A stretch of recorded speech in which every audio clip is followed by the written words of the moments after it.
When one threat disappears from a battlefield, it is wise of a commander to believe that another threat shall soon rise, whether it be on the high seas, or on the plains and the fields where the great armies of Europe once warred. The commander must keep in mind that there's always more threats out there, and it would do him well to remember that letting his guard down in the wrong moment could lead to disaster. That quote came from a book my grandfather gave me, a novel he had written in his spare time that would later become very successful, talking about his experience in the Crimean War through a fictitious character. That quote's been stuck in my mind for about a week now, especially ever since my promotion to Commander Proper, now very much in charge of an entire squadron inside of the home fleet.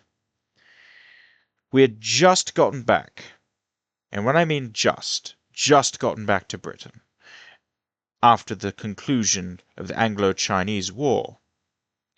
The Communist Chinese fell apart, and the United States has asked for assistance in clearing out the last communist guerrillas, as the Republic of China and the Kuomintang have asked for our support, which we readily gave. We want a counter to the Soviet Union in the region, and frankly it seems the best option. Japan has suffered another coup where the militarists have once again regained control and are practically holding the emperor hostage in the palace. The United States is doing the best they can to try to force a peace deal to at least stop the militarists from trying to blow up ships every time they get near the coast of Japan. But with Admiral Fisher retiring, I was transferred under the command of the new admiral. When I first met the man, I was less pleased with his original, shall I say, view on me. Admiral Anderson, much like Admiral Jellicoe, is a very, shall I say, taciturn, though I don't think that's the right word. They have a way of doing things, I should say, that makes someone like me, used to the very emphatic and passioned speeches of a man like Admiral Fisher, less comfortable, I suppose. I'm so used to Admiral Fisher just going off on a tangent about we need a battlecruiser with 20-inch guns just to scare the hell of people, but I don't know. It's a difference in command, but once Admiral Anderson and I actually had a proper meeting, we seemed to be on the same page. Admiral Anderson, who is a Navy man who is only recently promoted over a couple of other captains because, well, I should say captains, but I should clarify. When I mean captains of the massive home fleet that's been spending years at war in the Pacific. There's a backlog, and Admiral Anderson was basically the next man in line. Now, he believed correctly that the Soviets would not go to war directly with the United Kingdom, but try and see how we would do. Frankly, they're already dealing with their own revolts, and, well, sure enough, my prediction would be right that Spain, the old enemy, would try to start something. See, this whole situation started because Spanish ships going along the coast of Africa kept complaining that they were being chased down by either Chinese or British vessels. Which, to be fair, at a distance, the flag of Spain does tend to look similar, especially during rough weather, to something of, I don't know, the Communist Chinese flag. Especially in bad weather with bad sights and miscommunication, and frankly, it was a rife mess. But it soon got to the point where Spanish ships just started shooting at British ships because they were getting too close, and Then it all came to the head over this transport. I believe it was the San Grenadier, I believe it was. Some Spanish military transport carrying, I presume it was, from what I know, and mind you, this is from what I know because I'm sitting on board the deck of my ship trying to write this as I'm trying to get some fresh air because, frankly, someone broke the heater and now the entire ship smells like burning something. And we've been airing out the ship for about 2 days now, and we finally just found the filter issue, and it still smells like burning rubber. Why, you may ask? I do not know. But anyway, back to the ship, the San Grenadier, or whatever the heck it's called, I can't remember. Basically, it was transporting arms. Now, there was no ammunition on board. Literally, it was just rifles. There was small arms ammunition, but nothing big, like some artillery pieces and whatnot. There was some ammunition, but it was like, this is just reporting the material for an entire company, or whatever.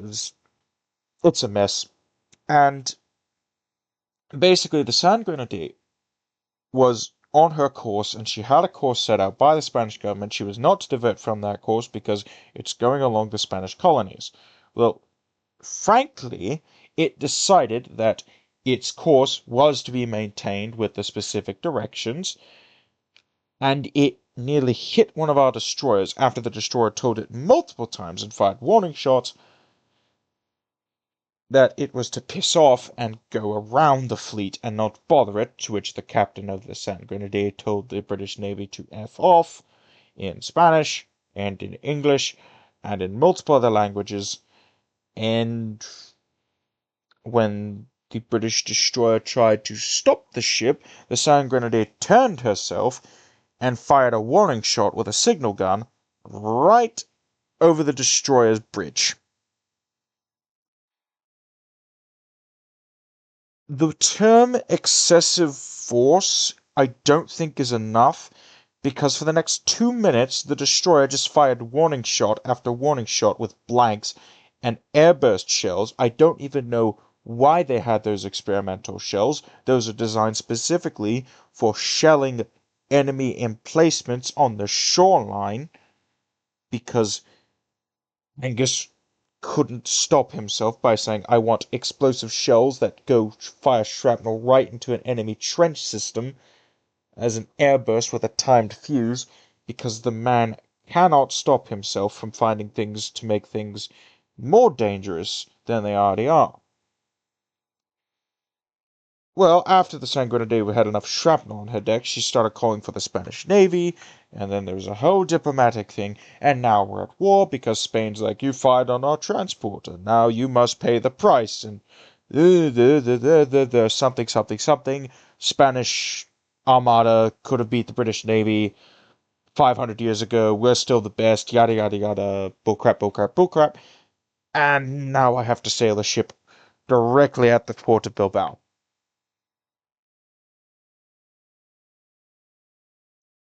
I'm supposed to be on leave.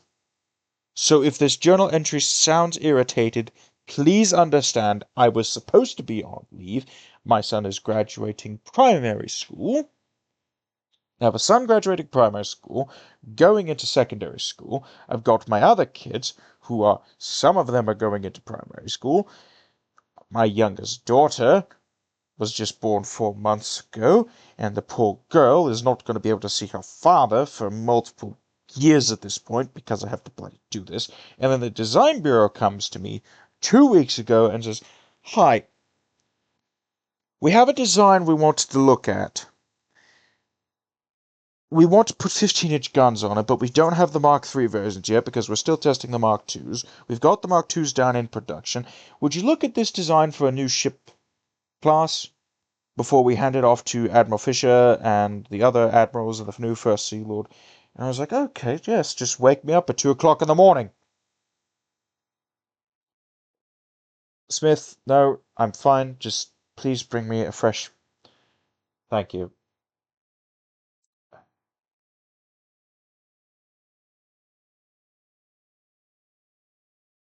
What, Smith? Yes. I... No, no, no, it's fine. It's fine, just... Yes. Oh, you can read that. Yeah, read that line right there. See that?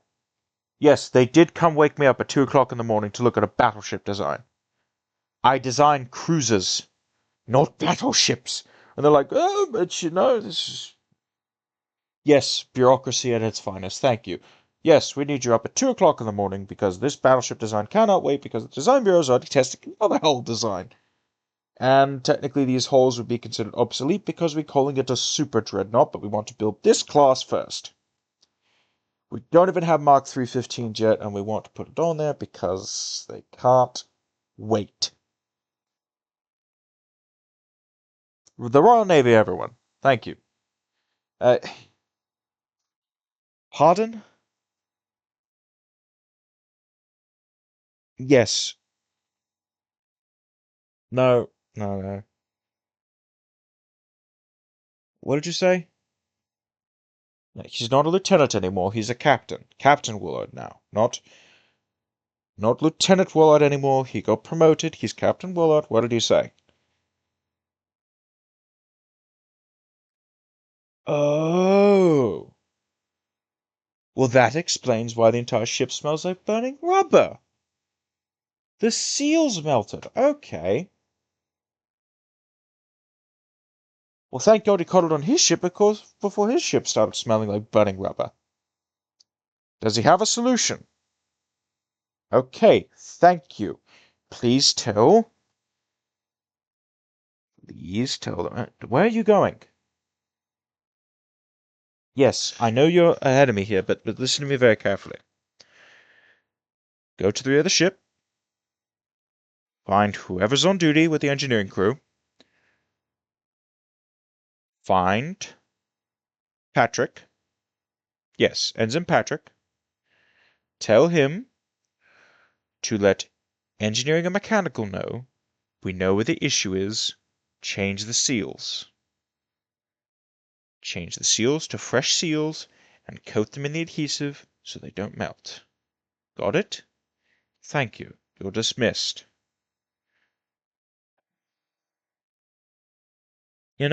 Sometimes I wonder if I'd be better suited for the army.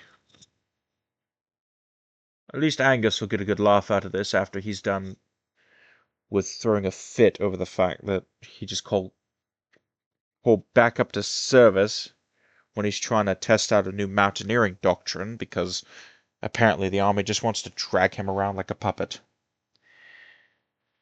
Anywho, I suppose I should get back to my duties, but I'm going to make a cup of tea and then go back to finishing that report because paperwork. Joy.